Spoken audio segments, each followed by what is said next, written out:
Have you heard of the stress cycle? It's a cycle our body needs to go through in order to completely move through the chemicals that are released when we experience stress. I mean, we've all heard of stress. We've all experienced it.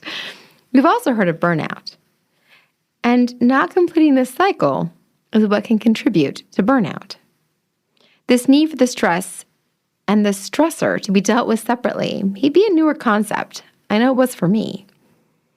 Today's conversation is also unique because we get to be joined by a friend of mine, a fellow MSW, someone with a master's in social work, who has a wonderful perspective and can really add to our conversation around the powerful impact that completing the stress cycle can have on buffering burnout. This is such an important conversation. This is only part 1 of 2. So stick around to the end to make sure you see how you can apply this to your life, and join us again next week for more. Welcome to The Grit Show, where our focus is growth on purpose. I'm your host, Shauna Rodriguez, and I'm honored to be part of this community as we journey together with our grit intact to learn more about how to thrive and how to get the most out of life. It means a lot that you are here today. As you listen, I encourage you to think of who may appreciate the tidbits of knowledge we are sharing and to take a moment to pass this along to them. Everyone appreciates the friend that thinks of them, and these conversations are meant to be shared and to spark even more connections. Today, we are so fortunate to have with us Matt McKinnon. He is someone I have been privileged to call a friend for longer than I want to count, but I'm very, very, very lucky to count for as long as I have. Matt and I first met working together in Head Start some time ago, decade plus, a while ago. It's been a while. We'll just say that. He is currently working in hospice, but has been doing home visiting for 15 years because he's first started doing that with the Head Start program. He has a master's in social work. He definitely says he's no expert when it comes to our topic today, but the reason I value Matt so much is he is so useful to reflect with and to be able to bounce ideas off of and to give you insight, and his way of looking at things and perspective is just so valuable. So thank you so much for being here today, Matt. I am grateful to have this conversation with you today on burnout and helping us working through the cycle of emotions. Thank you for having me. I appreciate it, and very happy to be here. Yay! Well, good. Yeah. So as an exercise for us to prepare for this conversation, Matt and I both read the book Burnout. Lots of burnout. The Secret to Unlocking the Stress Cycle. And so we're going to do a 2-part to this conversation. So today we're going to kind of focus a little bit on this book that we both read. It was by Emily Nagoski and her sister Amelia Nagoski, and they are twins who did this work together around burnout and the stress cycle. And I got a lot out of the book and got Matt to read it and come have a conversation because I wanted to be a dialogue around this because we both worked in social work and both know a thing or two about burnout, would you say?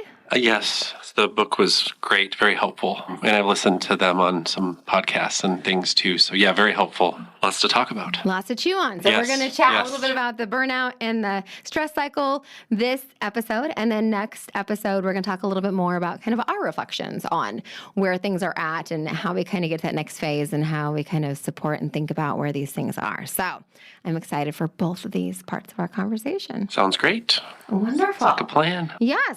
So for me, this concept of the stress cycle was kind of groundbreaking. And again, we both have masters in social work. We both have master's programs from 2 different. You went to Portland State in Oregon. I went to Boston University in Boston. But this wasn't really something I felt like I learned about when I was in graduate school and feel like it's something that I should have learned more about or I'm grateful to be learning about now. What are your thoughts on the stress cycle and the importance of understanding it? Yeah, I mean, I would say the same. Some things I think were a little familiar.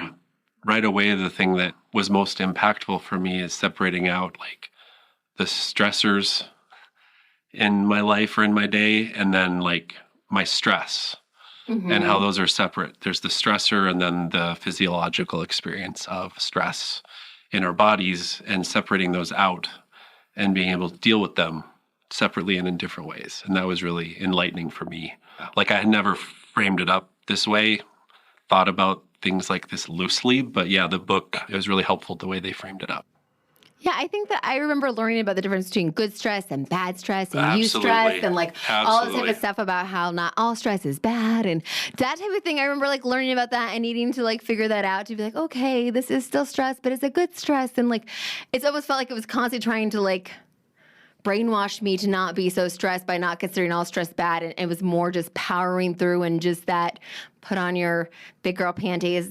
Yes. Just keep going and doing and pushing and muscling your mind through everything instead of actually like processing and feeling and experiencing. And I feel like this book was kind of helping me to actually process and experience and understand the physiological aspects of this as well. For sure. Yeah, and I would share similar thoughts about just sort of stress management techniques or things being phrased up kind of that way, focusing more on like the stressors and how to deal with things, like you said, positive stress, negative stress, different events in a life like a car accident versus a wedding or something, like stressful events, but viewed differently. And yeah, the way this is framed up with the real physiological experience in the body and how to work with that experience and moving through it is something that I felt very new for me and impactful and encouraging. Like once it was framed up in a way that was separating things out and kind of making that make sense, there was a lot of encouragement in next steps and how to work through the stress cycle and what they were talking about. So. And thinking about how much we logic our way out of stress and think that like we've taken care of the stressor, we've taken care of that. So even like right now, we're trying to figure out where to board our cats because we have a trip that we're coming up and it's ridiculously silly things because we don't have our house. We're trying to sell it. It's being shown. The cats can't be there. The trailer that my fiance is living in is not where they can be because Zach can go with us to Yellowstone and we're not about to have cats get out in Yellowstone. So the logistics of this is stressful. So we figure out the logistics, the stress of it, it's gone. But this whole concept of saying that just because you like figure out the details, just because you take care of the logical, like resolve the issue, you can still have the anxiety of figuring it out that you haven't fully worked through. And this is a very innocuous example. There's much bigger examples, but just this concept that once I solve something, I may not be done working through the stress of it is the whole concept that like we never think about, right? Right, absolutely. A good current example, right? Where once you're done with the planning or the thing, moving on, there's sort of that expectation of dealing with it like cognitively and then moving forward and not dealing with that experience was like for your whole body.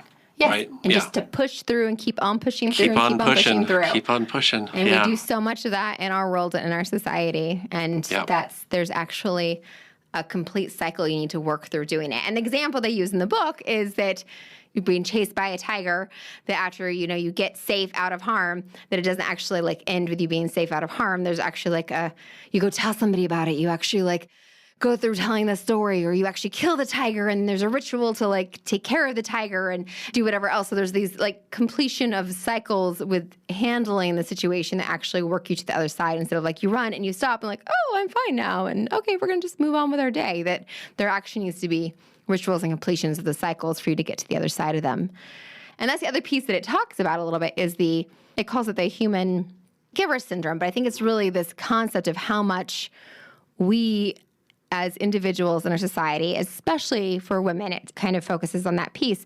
But I think a lot of people that we kind of close our mouths and don't respond to something. And for women a lot, I feel like for me, what spoke to me was the safety element of when I'm in a difficult situation. I remember being on the train in DC and having this conversation that when somebody is acting away towards me and being disruptive and doing stuff that's making me uncomfortable, that you just ignore them, you put on a funny face, you laugh, you act like it's not a big deal, and then you get off the train and go home and go to bed. Instead of actually like being able to process what happened and finish those emotions that you shoved down to keep yourself safe in that situation is like a really good example. It's probably more prominent for women, but I'm sure it happens to people in different situations that because you don't actually work through that full cycle because you're doing the polite thing, the necessary thing. And I just had an article I put up on my Facebook about a mom talking about defending her daughter against the grandpa that was, playing aggressively and whatever else and being the voice for her daughter to say to stop playing that way because she didn't like that she did stand up for her daughter. But other times you don't get to stand up in those situations because it's too difficult with your family and you just move on and go make the dinner and go do the things and don't get to complete the stress cycle of how hard that was to deal with that and to bump up against those situations. And so for each of us, there's different ways that we go through our days that we don't get to, yell at the person who bothered us at the grocery store, or that we don't, and people are doing more of that. But those things that we're pushing down that we don't actually recognize, that we need to actually release those things and work through those things, and that's part of that not completing that cycle and getting to the other side of it is building up on us and weighing down on us and adding to us, to our well-being, and adding to burnout. Yeah. I was reading through, there was a very, intentional part of what that would look like for each of us, how to complete that stress cycle and to realize after whatever the situation is that you just gave an example of just breathing or different things that we can do in a very intentional way to allow our body to process and work through whatever the experience was that was stressful, upsetting, frustrating, whatever it was. And for me, it felt hopeful and understanding it better, but then can be challenging also in a very intentional way, doing some of the things that they talk about that can help our bodies process and move through things, as opposed to holding things and being quiet about things and not allowing ourselves to really express what we need to and sort of recover and heal. Yes, and have that full cycle. What were some of the things that spoke to you as ways to kind of complete that cycle and move to the other side of that cycle to make sure you get through it? Yeah, so, physical activity was one that they talked about a lot. And, we all have different things that we enjoy or don't enjoy, which they talk about also. And so there's different options, but physical activity was one for sure. Breathing in a very, focused, intentional, slow, deep breathing kind of way. They talked about big belly laughter, just really being able to express joy in that way, either with community, loved ones, whoever, or even just privately, just being able to really laugh and allow your body to do that in a big way, expressive way. Do we need more Ted Lasso? That was helpful. That is the reason that Roby and I discovered Ted Lasso and watched Ted Lasso. So lots of good laughs. That. So it was good Ted laughs Lasso, in there. so Yeah. Yes. And helpful to have things that can kind of spur the laughter, or a good cry they talk about, a good big cry. And I believe there's examples of ways to kind of give that not coming just sort of naturally, to kind of spur that experience. And I was thinking about, for me, with my work, I've had go-to songs that I've put on. Nice. At the end of a day or the end of a week that I know are going to bring the tears and the crying out, if I'm a little hesitant to go there or whatever. So just having some things that for me, are going to help me laugh big or cry a lot if I need to. And love to have that music does that for you. There's a couple specific songs that I've used. Do you mind sharing one? Well, I'll share. The musician is the Mountain Goats, and it's just the lyrics and the song is a personal experience, very connected to what I do for my work. That's amazing. End of life kind of things. And a group musician that I appreciated a lot before, and it just so happened this song was one of his songs, and it spoke to me, and I've used it a lot of times to cry if I need to cry. That's incredible. So having those things that we can all, whether Ted Lasso or a song or whatever it may be, to help us express. Yes. So, yeah. When she was sick, when she was going through specifically through the treatment for her melanoma, when she was going through her treatments, we're going down to San Francisco for her treatments, and there was a lot going on and things were very chaotic. And watching Grey's Anatomy was actually my guaranteed to make me cry most every week was that TV show. And it was therapeutic for me to be able to watch that show and to be able to just practically cry on demand, because that show was my reason to cry, and it was very helpful. So I definitely believe in the power of having outside resources that get you to cry when you need to. And there was movies that we had those moments with, and you guys all met Lori Leal on our previous episode. I think that was episode 54, I want to say, was her episode that she came on. But she and I have been friends for a long time, and we lived together. There was this one time where we got Heavenly, I think was what I wanted to watch. And we had to get tuna fish sandwiches that we made from fresh French bread. We watched that show and cried.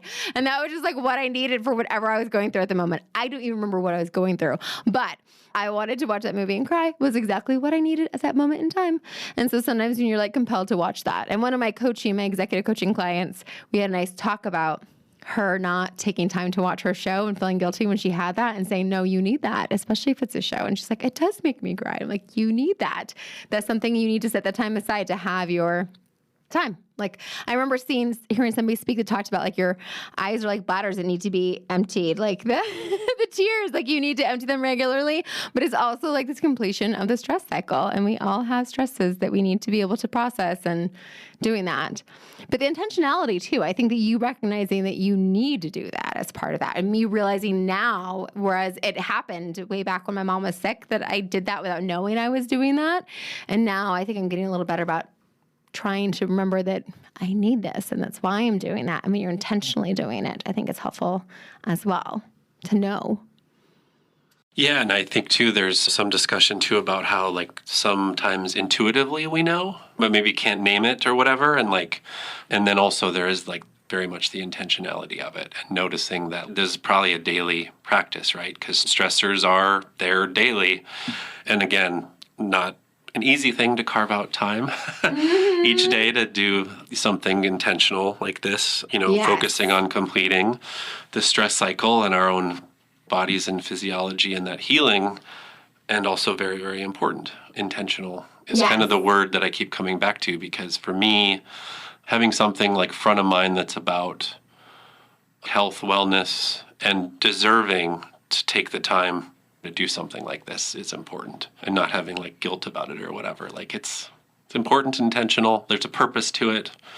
Yeah. And it's amazing how many different activities, because of course, like we've had it's Right. been a while. It was back in the fall that Beaumont was on around breathing, because he's did stuff around breathing and breath work. Like we talked about the different types of breath work can be something you can use. And so you can be really intentional with things like meditation and yoga and breathing as something for you to use. But I really think that things like, watching a show that is going to make you cry, or having something that helps you to process like that. When you and I were speaking earlier, Matt and I spoke earlier about her podcast that I hadn't heard, and they talked more about how having something you can fully immerse yourself in can really help you do that. So that can be something like a video game. It can be something like a book. It can be something like reading. So these items that we think of as self-maintenance and talk about regularly on this podcast, that those are actually things that are helping you complete your stress cycle. And for you to actually be like, I'm going to go read a book because mom needs some time to maintain herself and do the tune-up, which we'll talk about more in the next episode, the thoughts around self-maintenance, but that you need to do those things and that's actually you taking care of yourself. And the more you frame it as that, the more benefits you're going to get from it being that, right? Absolutely. Yep. Yeah. So that's an important piece of it. And I love that laughter is one of it. I know. It's the reason you need to hang out with more of your friends for those positive social interactions, right? Right. Absolutely. To spend time with more of your friends that actually make you laugh. So not polite, draining interactions, but like people that actually make you belly laugh until you cry. So Yeah. that might be your grit wit today. You have to think of the last person that made you belly laugh till you cried. And then you need to call them because you need to spend time with those people because those are important for completing that cycle and getting to the other side of it. Yeah. It's good to know our people that can draw these things out in us. I know you're one of mine. Yay! You're one of mine too. That just means you have to hang out more. For sure, I know. I got your card. I know, right? I'll be like leaving you a message like, dude, your stress cycle's calling. We need to hang out. We gotta laugh. We gotta laugh. We gotta come with a good reason to laugh. I like it. Yes. But it also talks too about some of the physical contact as well, too, with affection, with even just petting an animal, petting a cat or petting an animal, as well as like an embrace is actually, didn't they have like a time limit? 20 seconds. I love it that you know that. That's awesome. 6-second kiss, 20-second hug. That was awesome. the parameters. It actually like lowers your blood pressure and your heart rate and improves your mood. So you actually need to 20-second hug. So that quick little hug is not enough. You need a 20-second hug. There was part of that too where it's like for both in the embrace, there's a message of connection and love and like safety to be close for that long. Mm-hmm. So that's like a message to our bodies, right? That this is a safe place for my body, for me, with this safe person who also feels that with me, and how that's just that kind of affection that's prolonged kind of gives us the messages, our body the messages that are, about safety and comfort and support. And I kind of was thinking, I was like, when was the last time I gave anyone a 20-second hug?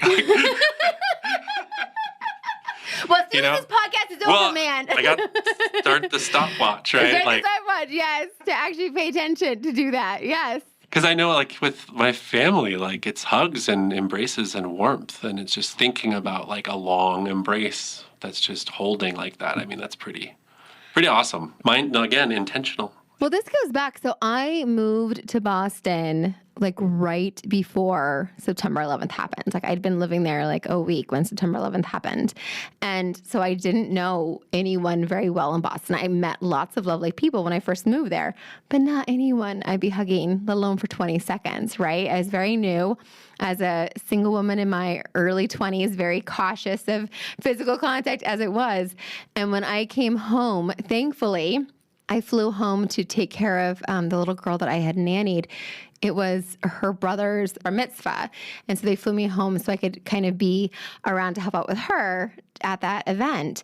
And it was the best thing ever. And I tell you, the person who picked me up at the airport, that I cried like a baby when they hugged me, because I'm just going to cry just talking about it, because I had not been hugged in 2 months at a time that our country was falling apart. And it meant so much just to be held and just to be hugged, because that meant so much to me. So that was definitely a 20-second hug. And that definitely that safety and that connection is memorable to this day. And it's been a long time, because that can make such a difference to feel that connection. Yeah, absolutely. I cry a lot on my podcast. Maybe I record these episodes so I can finish my stress cycle. If it needs to come out, let it out, right? Let it out. Finish my cycle.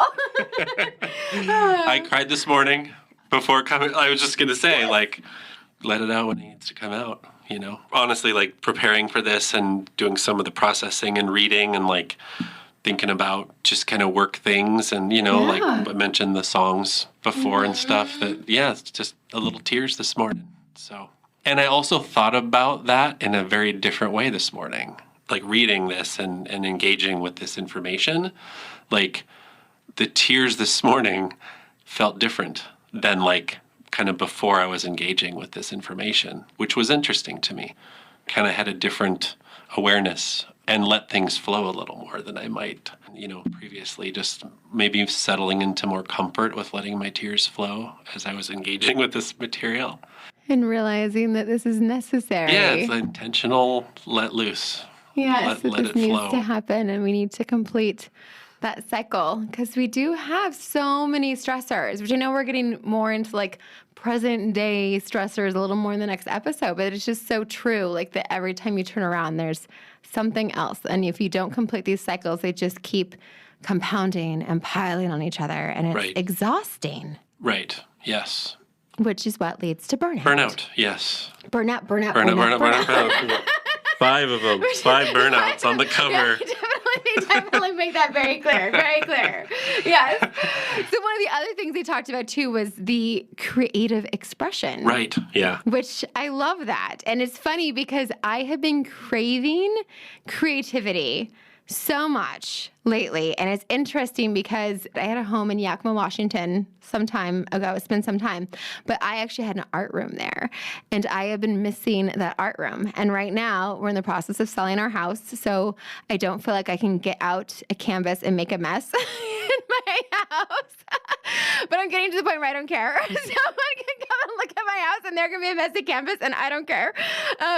Because I really have this desire to do that, because it can be painting, sculpting, but also can be music and storytelling and writing and all the different ways that you can just do that creative piece, and dancing and expressing yourself, that doing those things are a way for you to kind of transform and complete that cycle in a beautiful way. And I don't remember if it was the book or where I saw it, but there was somewhere that they were talking about somebody had actually written something or a dance about the loss that they'd experienced. It was a very intentional way of somebody transforming and doing that. And I feel like a lot of artists in our society, which is why it's unfortunate when art does get taken out of schools or out of programs or ways of thinking, ways of processing, that it's such an important way for people to be able to express and process and work through things. And if you're somebody who, like, obviously we have a coloring book that is part of the grit show, The Color of Grit. And the coloring books are meant so that you have a way to express and that you can have a way to kind of lose yourself in doing the mindful coloring. And you can scribble over it and draw your own pictures. It doesn't really matter. But to have a way to kind of have that creativity and get in touch with that as a way to complete that cycle. So it's not even just about nourishing yourself. It's also about completing that cycle. And I think it's important to have that perspective with it as well. Yeah, and it's like so many wonderful options, to support us in completing the stress cycle and working through things. And creative expression, I enjoy playing a little music from time to time and just different ways of thinking about it in a different way than I did before. Like if I sit down with my guitar a little bit, I can be intentional with it and get a little more creative with it and have it be kind of a personal experience that's part of something I need in that moment. And I think for me it was really encouraging to see as they're sharing all these options that we can do to support this. There's a lot of choices and a lot of options and a lot of things that we're already doing already or enjoy already, and just focusing in this way, in a different way, on why it's so helpful. It felt encouraging and possible. Yes. Well, and you go back to do daily or whatever. Yeah. When you have teenagers or when you were a teenager and you wanted to draw, you wanted to play your music, you wanted to just go lay in the bed and listen to music and cry, and you wanted to go watch movies that just made you cry, and you wanted to go do all these things. It's like you were just building up your repertoire of how to process emotions and finish your stress cycles. And that's what your teen years are, perhaps. Who knew? And that's what we should be encouraging, letting our teens do, right? Yeah.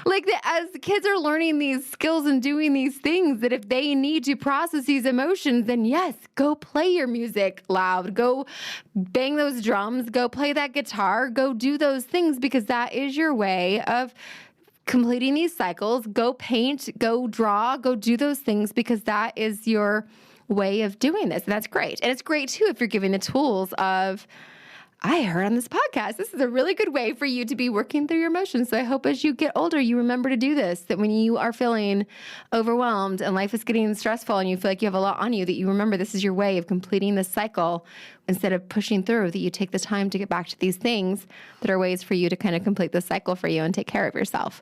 And the self-maintenance piece, which we're going to talk about more next time. And a great example about how we're learning these things throughout our lives, the things we enjoy, the things we're interested in, the things that feed us. Yes.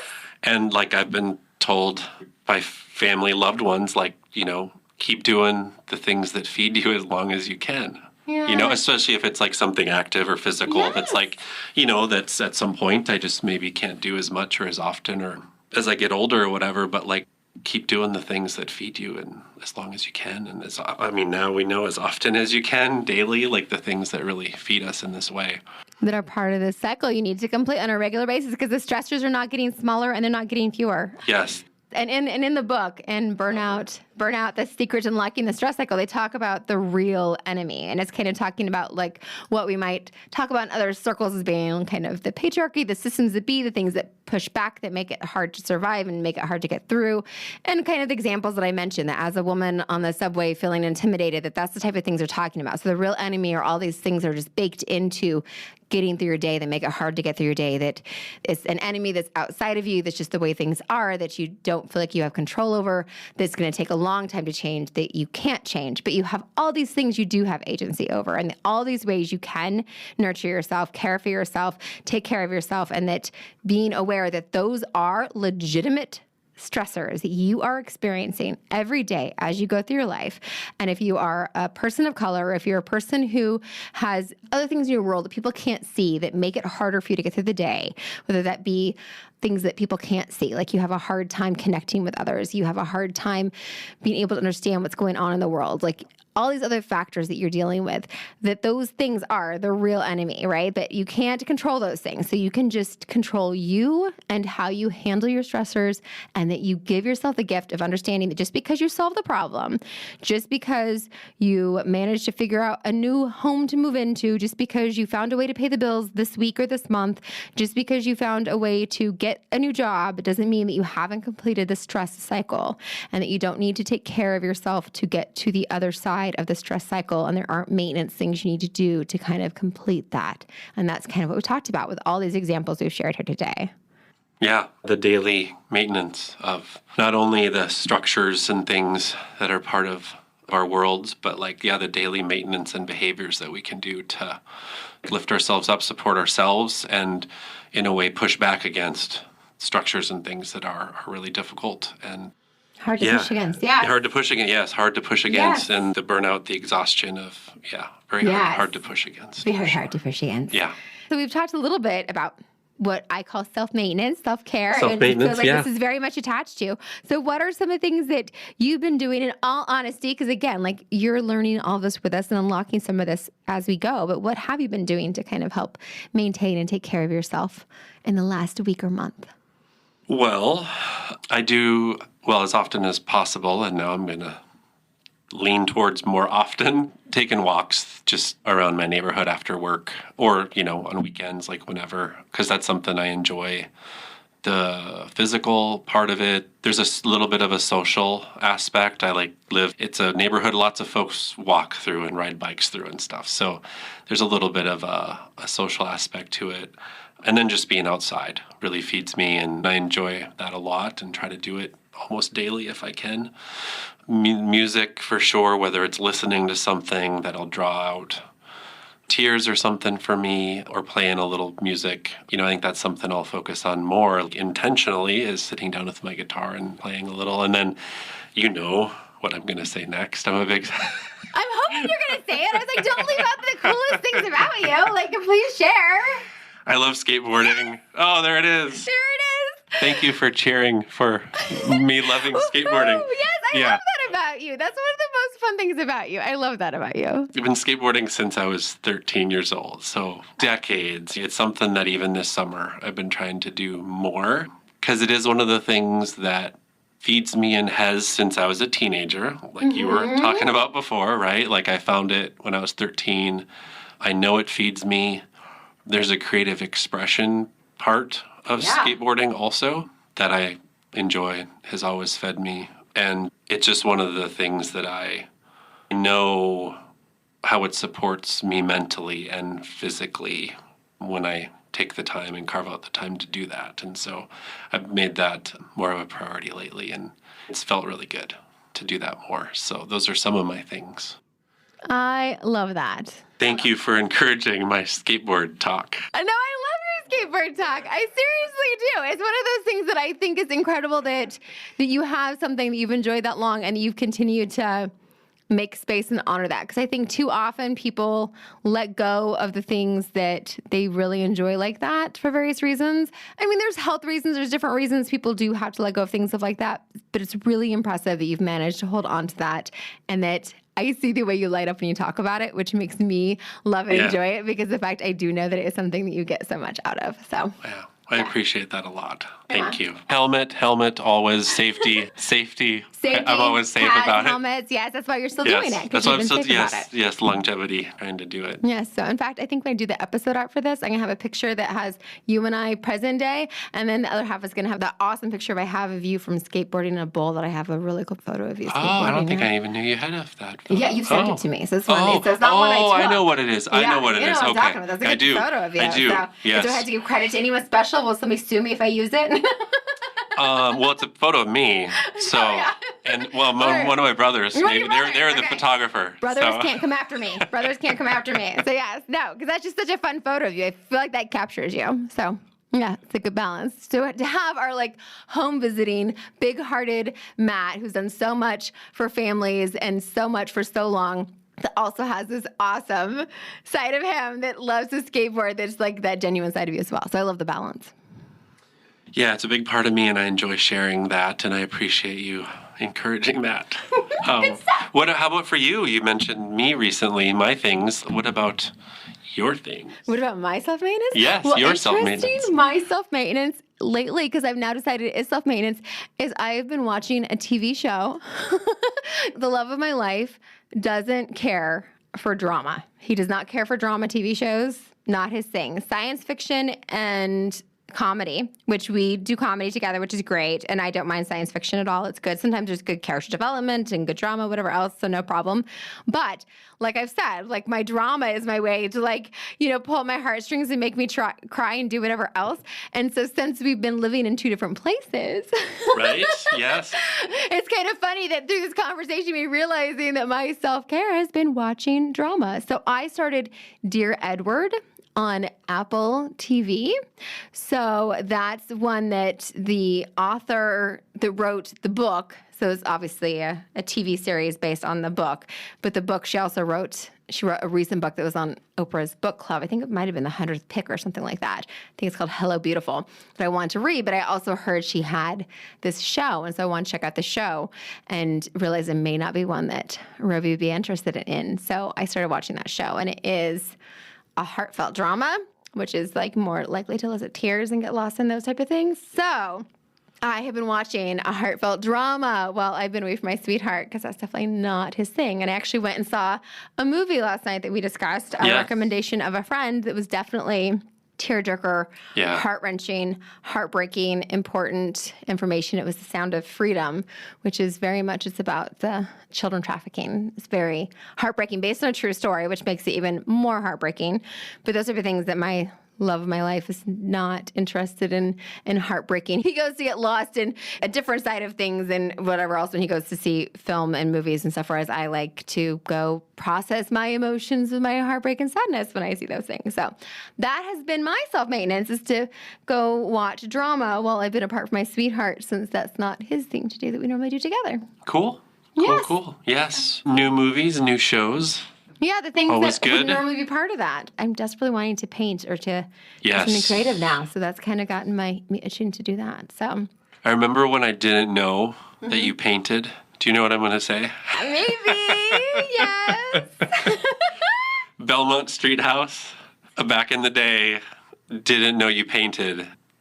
And again, we're talking about creative expression to complete the stress cycle, the importance of the action, right? That's what we're focusing on. And also on your wall, there was a beautiful painting of a ballet dancer. Yeah, two ballet dancers, yes. Yes. And I didn't know you painted.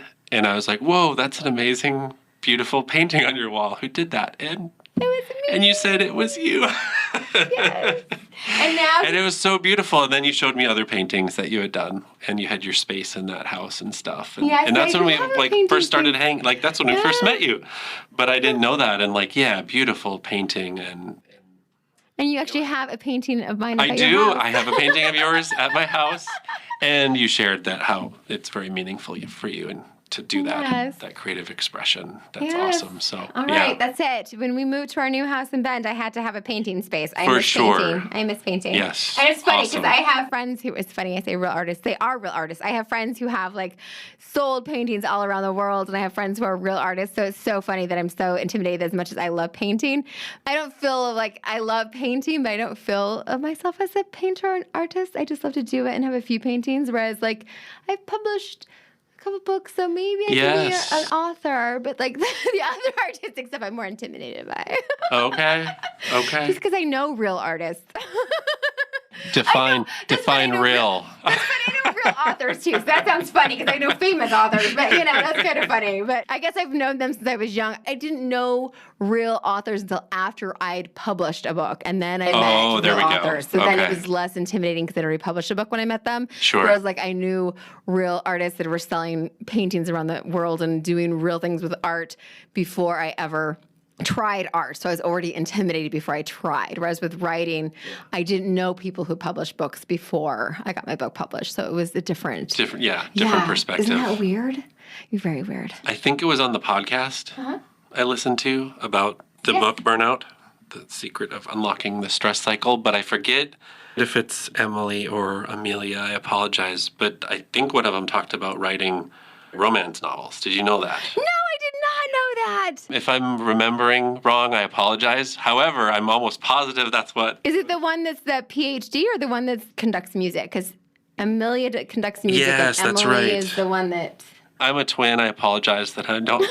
I should be more definitive with my remembering here because I'm also a fraternal twin. But I forget because it was a podcast, but it was just audio. Right. Yeah, so yeah, I just don't remember. Yeah, it's just the voices. Yeah, I just don't remember. Oh, that's so But when you entertaining. mentioned writing, which you've written that's books, so and they entertaining. mentioned romance novels. That's so funny. Yeah. That's great. Yeah. Well, we do need to wrap this up. So what should we give everyone as their grit wit? Should we have them try to kind of identify which of the different ways of completing the cycle is something that they really kind of connect with and need to integrate? And it might just be that they need to start naming what they already do. Yes. And giving themselves credit for what they're already doing that's completing the cycle, that it is no longer, I'm just sitting on the couch watching a show that makes me cry every night after the kids go to bed when I'm exhausted, that I am in fact completing my stress cycle for the day, processing my emotions for the day, and being mindful and actually telling yourself before you sit down to do it that this is what I'm doing.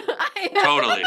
This is what I'm doing. And like you said, lots of things folks are probably already doing or enjoying already and just can have a different focus and intention on these things. Yeah, that's a great one, is figuring out what we're already doing that can be helpful, or trying something different, something new. Okay, let's label some of these out. So there's the affection, which can be petting your cat for a few minutes. It can be a 20-second hug or a 6-second kiss. So that's one of them. What's another one you got? Physical activity and focused, deep, slow breathing. Nice. There's also positive social interaction, which should be something like actually deep belly laughing, connecting, so more than just, just saying hi to somebody. You actually got to connect and really connect. Oh, did we say a good cry? I don't know if you said that one yet. The creative creative expression, yes. a good cry. Did we talk about the body tensing exercise where you tense up your body? I don't think we talked about that one. No. That was in there. Yeah, about focusing on from kind of your feet to your head, like tensing and holding different muscles, different parts of the body. It's like an intentional practice, just laying, on the floor, on a bed, couch. Yes. Uh-huh. And then we also talked about just losing yourself in something, whether that was right. a show, a video game, a book, something that you just really get yourself, as long as you're really acknowledging that this is your way of just letting go of the stressors and completing yourself through this cycle that can actually be beneficial. Yep. All right. Yeah. So whichever of those things that you really feel like is something you already do or you want to do, to be able to really just acknowledge and start integrating that and to be able to walk away with that. So that's perfect. Yeah. Well, thank you lots for being of options. here. Yeah, lots of options. We like lots of options. And we will be back to talk a little bit more about how kind of this connects with things and a little bit more about the definitions around burnout and stuff like that a little bit as well. But the stress cycle is where we kind of start with, because I've definitely resonated with that. Yeah, thank you for having me and for this topic, because you literally bought me the book. I harassed you, made you come talk with me. I'm good like that. I appreciate it a lot. I mean, this is super helpful to learn about and read, and with many things, for as long as I've known you, I need to listen to your suggestions and There's some benefits. You have great thoughts and ideas. There's great benefits, and this is super beneficial, this discussion and this book and this topic. So thank you. Appreciate it. Thank you. Yeah. Thank you for joining us today. I hope you enjoyed this episode. Be sure to jump on over to Instagram and follow us at the.grit.show. And if you aren't already following Authentic Connections Podcast Network at 37 by 27, you should definitely be doing that as well. Don't forget, you are the only one of you that this world has got, and that means something. I'll be here next Tuesday. I hope you are too.